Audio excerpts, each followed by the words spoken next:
ഇന്നലെ വീണയ ഡോക്ടർക്കെതിരെയാണ് സംസാരിച്ചതെങ്കിൽ ഇന്ന് പ്ലേറ്റ് മാറ്റി. ആ ഡോക്ടർ പറഞ്ഞതിന് ചുവട് പിടിച്ച് കത്രികയുടെ കാലപ്പഴക്കത്തെപ്പറ്റിയായി സംശയം.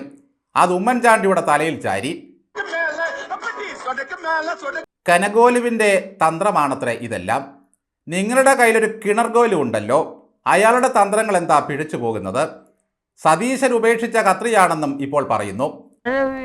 അങ്ങനെ വരാൻ വഴിയില്ല. 50 വർഷം വയറ്റിൽ കത്രികയുമായി ജീവിച്ചാലും കുഴപ്പമില്ലെന്നായി ഡോക്ടർ ലളിതാംബിക. എൻ്റെ പൊന്നോ, വല്ലാത്തൊരു അംബികാവിലാസമായി പോയി ആ പ്രതികരണം. ഈ സർക്കാരിന് ചേരുന്ന ആളാണ് ഇവർ.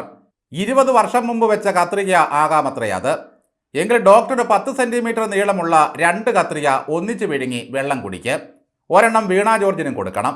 പേര് കേട്ട വിവരദോഷികളാണെന്ന് തോന്നുന്നു. ഇത്തരം ഡോക്ടർമാരുടെ അരികിലാണ് വേദനയും താങ്ങിപ്പിടിച്ച് മനുഷ്യന്മാർ ചെല്ലുന്നത്. അവരുടെ ഒരു ചിരിയും സന്തോഷവുമൊക്കെ ഒന്ന് കാണണമായിരുന്നു. എന്തൊരു നിസാരമാണ് അവർക്ക് ഈ കാര്യം.